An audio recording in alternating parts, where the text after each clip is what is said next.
Halo guys semua, balik lagi ke YouTube channel gue. Nggak perlu punya banyak buat berbagi. Nih bareng nih, hari ini gue ditemenin oleh bintang tamu gue nih dari mahasiswa nih.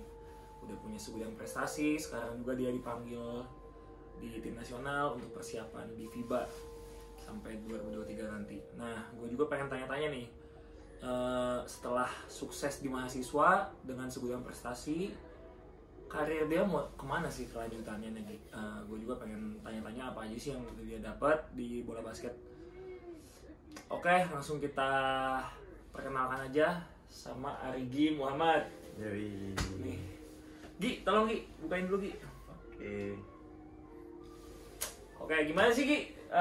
Lu tuh dipanggil apa sih biasanya sih? Kan Agi. Arigi ini susah nih. Manggil Agi ya. Agi, AGI, singkat. Agi. Nah, pertama perjalanan karir lu gimana sih bisa sampai lu sekarang di UPH gitu? Udah berapa kali juara ya? UPH 2 kali. 2 kali juara, di tengah-tengah UPH 5 kali beruntun ya? 4 4 kali beruntun juara ya? 5 tahun tadi nggak dapet. Tapi kan selalu masuk final gitu ya? Alhamdulillah. Selalu masuk final, gila sih UPH nih.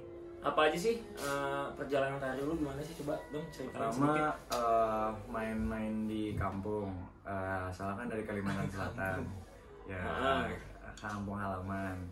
Jadi dulu main di main di lapangan komplek, terus itu sering ikut papa latihan basket juga. Akhirnya suka main basket, ikut sering main di lapangan itu terus tiap hari, entar pagi entah sore, main sama yang tua-tua. Ya walaupun main gak main ya datangnya dulu. Akhirnya pas ya ngikutin waktu, akhirnya ya ikut main, akhirnya tahu gitu. Jadi pertama kali pertandingan nasional itu main ke Jurnas U14 di Jakarta, di Lokasari. Itu pertama kali tuh main, pertandingan main ke Jurnas. Pemain kan bukan main-main teman-teman di daerah doang kan, dari daerah-daerah paling kita lawan ini tahu, ini sama ketemu Jakarta, Jawa Timur, Jawa Barat, gimana mainnya udah main nggak tahu kan. Teman-teman pucet pertama kali main ke Jurnas 14 tuh. Itu pertama kali main ke Jurnas 14 gitu. Lupa berapa kali menang, pokoknya kalah aja. Pokoknya di situ nggak berhasil sampai final gitu. Nggak berhasil, tapi ada menang 1 apa 2 gitu. Tapi dari situ langsung direkrut gitu. Iya, habis itu ditawarin sekolah di Jakarta akhirnya sama Karisma Bangsa. Akhirnya jadi hari gitu SMA udah di Jakarta ya. udah merantau, akhirnya sekolah di Karisma Bangsa lah di situ. Nah, di Karisma Bangsa banyak tersalurkan lah. Terus kan ada teman-temannya juga, ibaratnya kelas-kelasnya juga bisa maksudnya banyak yang jago. Dulu ada Liga Persada dulu yang maksudnya pernah timnas junior juga, Kadias gitu-gitu. Jadi kayak terpacu lah dari situ gitu loh, pengen ada timnas junior gitu loh, apa aja sih gitu kan. Karena waktu itu pada SMA itu nggak bisa main DBL karena sekolahnya mainnya beasiswa. Pada itu belum boleh, jadi gak tahu tuh, sedih. Terus kata pelatihnya udah nggak usah sedih, dibilang ada timnas junior. Emang kan karena nggak tahu kan ada timnas junior, kirain tahunya timnas senior, kirain bola aja yang ada timnas junior kayak yang timnas U16, ternyata basket juga ada.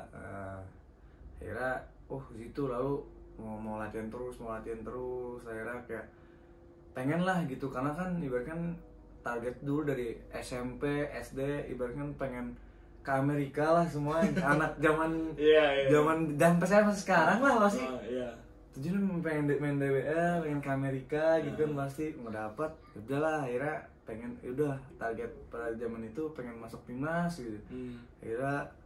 Akhirnya kesampaian tuh, tapi agak ada kejadian unik sih waktu itu. Jadi sebelum 2 minggu sebelum pemanggilan itu tangannya patah, jarinya patah. Nah, habis itu udah panik. Akhirnya pokoknya besoknya pas kena sorenya besok langsung operasi. seminggu lepas jahitan, seminggu langsung main. Langsung jago tapi enggak. Pas dipanggil latihan bareng tuh kayak pas minum bola tuh sakit banget. Jadi minum painkiller, terus dikasih tapping biar nggak terlalu sakit. Dibilang kenapa? Oh cuman kepletek padahal patah gitu. Nggak bilang karena kan nggak mau kayak tiba-tiba diganti gitu kan. Ibaratnya sebuah dream come true gitu loh, kayak oh kenyataan bisa masuk timnas. Setelah itu akhirnya ada tim selanjutnya, jadi kayak udah tahu gitu. Pertama gak ngerti itu apa main system, ada weak side, ada pola gini-gini kan masih belum nyampe lah. Jadi kayak bingung pertama kali main timnas kok oh gini. Ternyata akhirnya yang selanjutnya pas itu kan lolos tuh Seaba, lolos ke FIBA, latihan lama banget itu kan. Itu banyak belajar dari situ, kayak tahu tentang hal basket yang lebih rinci, lebih detail gitu loh Pak.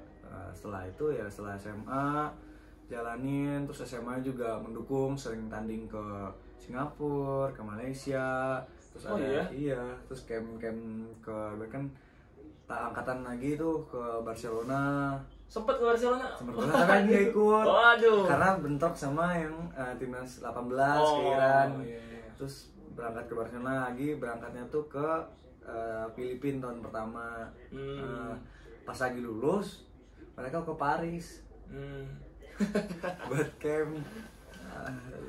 Jadi mendukung, sebenarnya sekolah juga mendukung, kayak menyalurkan. Nggak ada tanding di sini, cari tanding luar. Jadi lebih tahu kayak oh kita di sini di Indonesia, oh kita sini kok di sana lebih badannya gede-gede, terus cepatnya main kecil kita gitu, skillnya set dribblenya gitu-gitu. Jadi kayak oh jadi lebih tahu gitu loh, kayak banyak lah yang bisa terima kasih juga buat sekolah gitu loh, yang mendukung, memfasilitasi gitu loh, bisa mengenal basket lebih banyak gitulah gitu. Terus lulus SMA ke UPH, akhirnya ambil UPH karena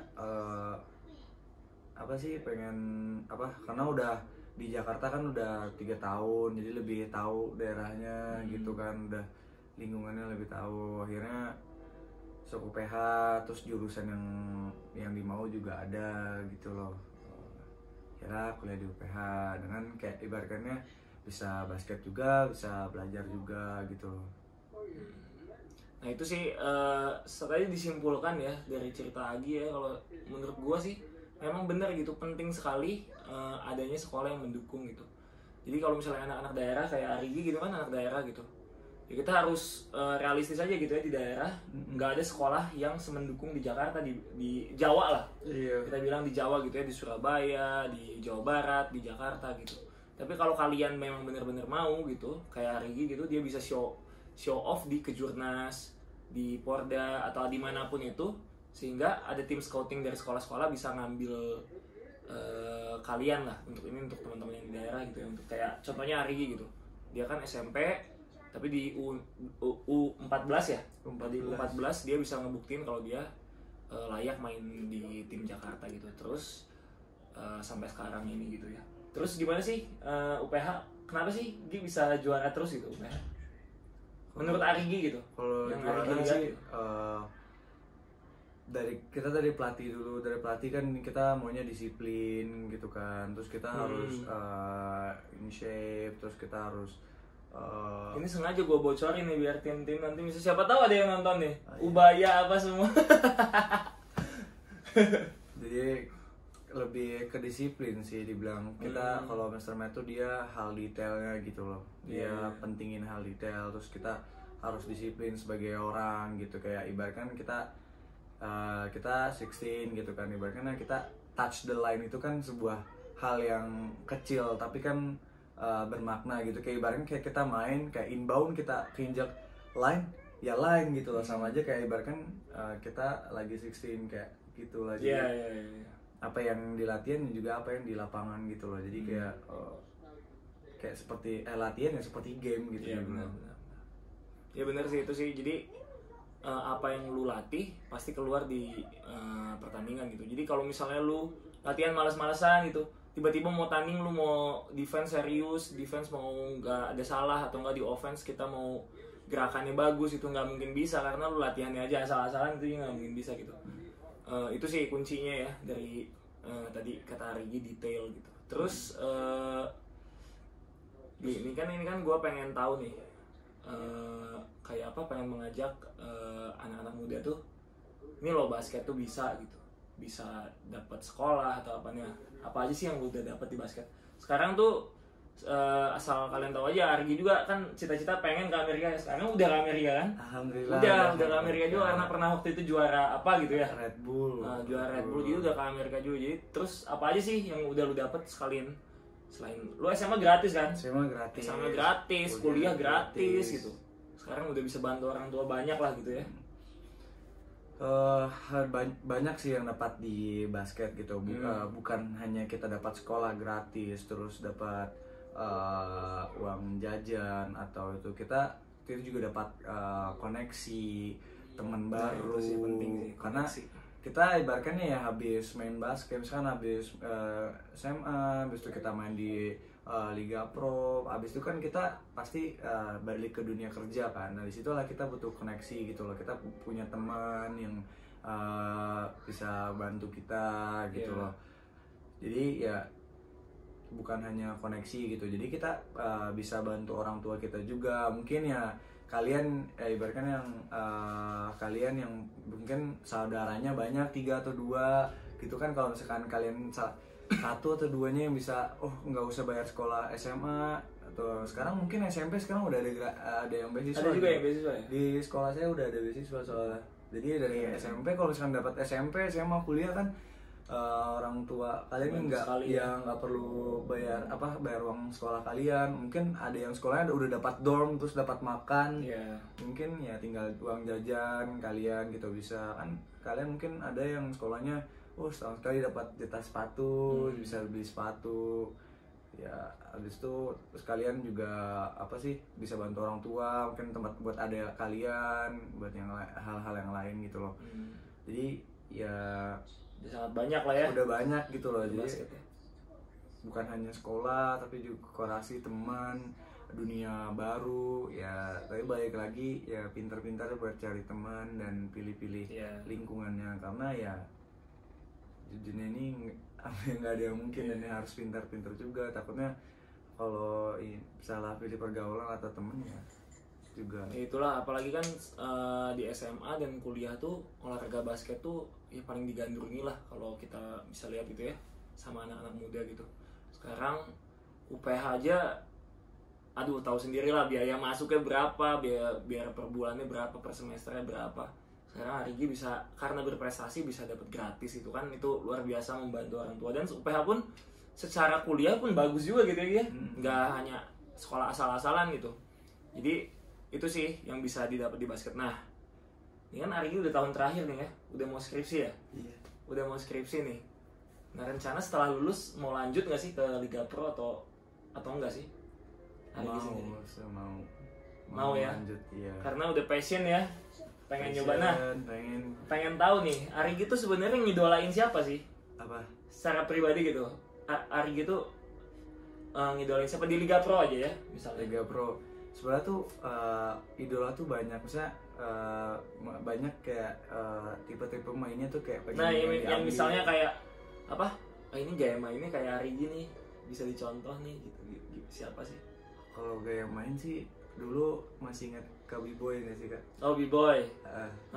Itu pengen kayak B-boy gitu. Pengen kayak B-boy, tapi kan ya masih banyak gitu loh kayak yang bisa diambil kayak gitu, kayak Kapras gitu, punya tembakannya yang udah otomatis lah gitu kan. Otomatis, terus kayak Karki drive-nya, terus safety ball-nya. Terus kalau udah Karki udah drive, terus bisa dijaga kalau ke kanan apalagi. Kacau. Terus kayak yang paling unik nih Kak Kaleb, orangnya pinter. Enggak. Susah cari, bingung kayak main basket tuh kita bukan handalin skill tapi kita juga harus baca situasi. Nah kalau Kak Kaleb tuh paling pintar baca situasi, terus kayak dia gunain. Ini gua cut nanti ini. Nggak, jangan enggak. Tapi ini seriusan nggak? Serius, emang serius. Efektif, bukan apa ya, baca situasinya pinter banget gitu loh. Ya walaupun udah lihat lambang New Kaleb kan, nah, walaupun kayak gitu tapi tetap susah dijaga. Nggak bohong, susah dijaga. Terus Amin lah, amin ya. baca situasinya keren parah lah, maksudnya Amin. unpredictable gitu loh, misalkan ya, walaupun slow motion gitu kan tetap aja gitu loh. Gimana gitu, bingung gitu loh. Thank you, Nggak harus. thank you. Kadang-kadang main basket ya kita tahu butuh cepat, tapi ada yang sesuatu yang bisa kita ambil gitu lah ya. Gitu. Jadi itu ya salah satu yang Arigi idolakan ya, beberapa pemain itu ya. Terus nah, Arigi kan pengen itu cita-cita jadi pengen pemain pro, pengen nyoba lah ya di Liga Pro gitu. Selain pengen meneruskan passion Arigi sebagai pebasket, itu apa sih yang Arigi lihat itu? Contohnya tuh gini, misalnya, oh ternyata Kapras tuh bisa punya duit, bisa punya ini gitu. Karena kan kita nggak bisa muluk-muluk dan nggak bisa dipungkiri lah. Karena kan kita juga menganggap ini sebagai pekerjaan gitu. Apakah menurut Arigi tuh udah oke nih jadi pemain basket, pengen nyoba nih, pengen punya ini, pengen punya itu kayak mereka gitu. Apa sih yang Arigi lihat? Kalau lagi lihat sih ya semua orang pasti pengen seperti kayak Kapras atau kayak Kak Aki, mungkin ibaratkannya ya mereka kerja dia di passion mereka gitu loh. Terus mereka bekerja, terus apa yang mereka mau ya mereka dapatkan dengan mereka kerjain dengan passion mereka gitu loh.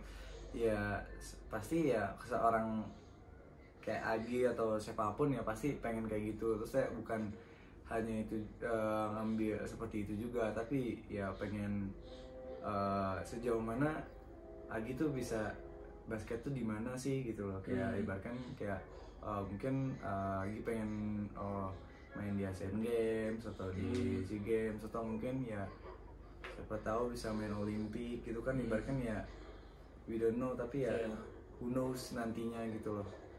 Itu sih kayak.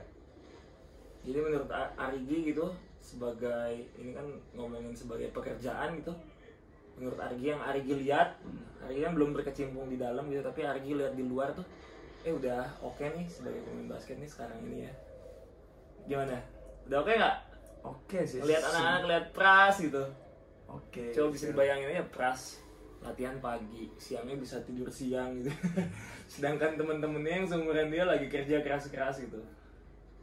Terus sore latihan lagi, tapi semuanya itu dilakukan dengan senang karena apa? Karena itu hobi dia dan itu passion dia. Nggak semua orang bisa dapat pekerjaan seperti itu.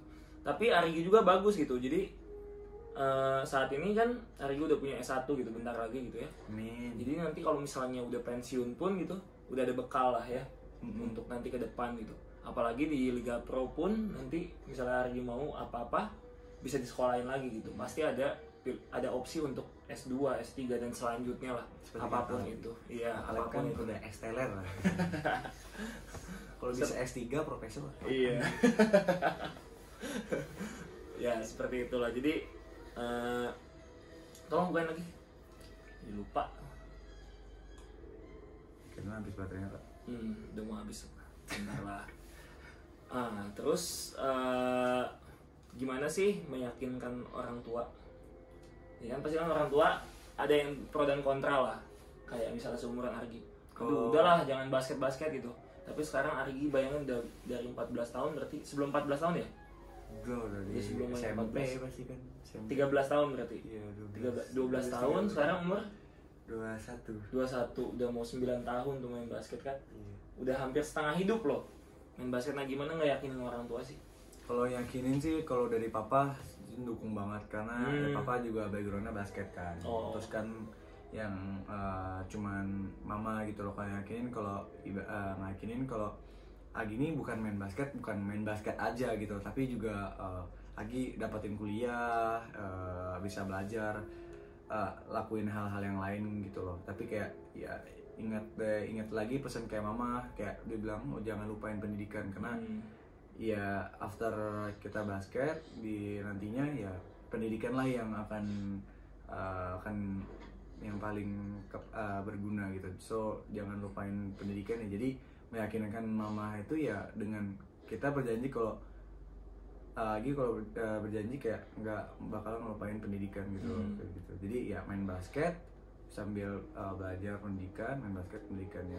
Selagi bisa ya yang kata Kak Alep bilang ya, selagi kita misalkan habis S1 bisa ngambil S2 lagi ya ambil gitu loh. Ibaratnya kan itu pendidikan buat kita nanti. Terus mungkin setelah kita habis S2 terus udah capek mungkin sama kuliah, mungkin mau kursus bahasa Mandarin gitu atau bahasa Inggris kan, itu mulai menjadi soft skill kita juga gitu loh. Ibaratnya kalau kita kerja bisa bahasa apa, bisa bahasa Mandarin gitu, bisa bahasa Inggris kan, itu juga oke gitu. Jadi mungkin jangan lupa belajar lah. Ibaratnya ya paling ingat itu kata-kata Mr. Matt dibilang, jadi kita hidup setiap hari dibilang setidaknya kita sebelum tidur kita harus mempelajari satu hal dibilang, apapun lah itu dibilang di hari ini ya, di hari itu walau satu aja dibilang ya. Kalau kita tepuk dalam bertahun-tahun kan banyak walaupun nggak perlu apapun lah. Ibaratnya kita hari ini belajar 1 tambah 1 oh 2 ya gitu. Ibaratnya kita tahu, tapi besoknya kita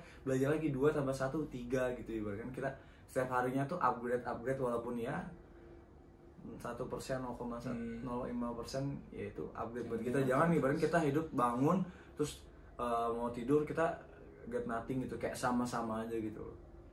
Wise ya hari ya. Tapi salut tuh sama Mr. Matt ternyata ya. Mr. Matt bagus juga nih memberikan pelajaran hidup banyak juga ya. Tadinya saya sangka sombong, ternyata bagus Mr. Matt. Salut. Nah ini pertanyaan terakhir tentang kondisi bola basket saat ini menurut Arigi di Liga Mahasiswa seperti apa sih menurut Arigi nih ya? Kalau liga udah bagus nggak sih, atau gamenya kurang atau gimana? Kalau Liga Mahasiswa sih gamenya kurang. Ibaratnya kayak kalau UPH kan ibaratnya kita latihan setahun cuman buat tanding, cuman buat Liga Mahasiswa, dan ibaratnya itu selesai dalam 2 bulan, sebulan habis gitu loh. Kayak tandingnya bentar, kayak ibaratnya ya zaman mungkin ya nggak, ibaratnya semua anak gitu. Ibaratnya kita mau tandingnya tuh agak ibaratnya banyak gitu loh. Ibaratnya biar jam terbang kita buat selanjutnya nanti juga lebih banyak gitu. Ibaratnya kayak ya mungkin yang jangan nggak usah jauh-jauh untuk nonton NCAA, mungkin kita nonton UAAP yang di Filipina itu kan ramai banget. Terus mereka ada home away gitu kan, terus lebih merata gitu juga kan. Terus sih kalau Liga Mahasiswa tuh kayak bentar banget kita latihan berbulan-bulan, tiba-tiba kita habiskan sebulan habis gitu kan. Jadi kayak bentar aja gitu. Mungkin pertandingannya mungkin kita ada turnamen lain ya, tapi UPH nggak pernah ikut ya turnamen lain. Iya, soalnya kan ya kan pengen fokus di situ aja, tapi kan ya short gitu kan.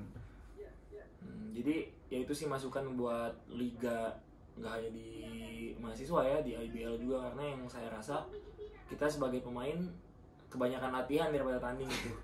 Jadi ya latihan bisa sampai 8 bulan, liganya cuma 4 bulan gitu kan, sayang sekali gitu. Sedangkan di tim negara-negara lain bisa sampai setengah tahun sampai 8 bulan tuh game gitu. Latihan paling cuma 4 bulan, libur cuma sebulan 2 bulan gitu. Itu sih yang membedakan bola basket di Indonesia sama di negara-negara lain. Kenapa kita nggak bisa catch up mereka gitu? Itu sih agak susah. Jam terbang. Iya. Karena butuh jam terbang. Oke, thank you Arigi. Sukses terus ya. Kita doain Arigi nih sebentar lagi, mungkin tahun ini atau enggak tahun depan kali ya. Amin. Udah di IBL nih. Semoga, gue juga pengen lihat sih kalian sama, ini udah aja pegang terus, malu. Pokoknya sama anak-anak UPH lain gitu, sama Yesaya, sama Patrick, semualah ada di IBL dan bersaing gitu mereka gitu. Karena UPH tuh keren-keren lah pemainnya sih. Gua senang sih lihatnya sih sebenarnya. Seneng banget sama anak-anak ITHB juga, sama Yuda, sama Firdan dan lain-lain. Ya semoga sukses terus ya Gi ya. Sekarang kepanggil timnas juga, semoga bisa terus berkembang terus ya. Hmm, Oke, makanya semua ajarin. ajarin. Iya, pas latihan tuh dibimbing, mentoring. Dibimbingin sama Pras. Oh, Kan lu iya. main ini kan, point guard kan. Jadi gitu. Oke. Semuanya thank you. Jaya terus bola basket Indonesia. Bye. Nah, jangan lupa subscribe Kak Kaleb ya. Nggak usah. Yang penting nonton. Iya. Oke.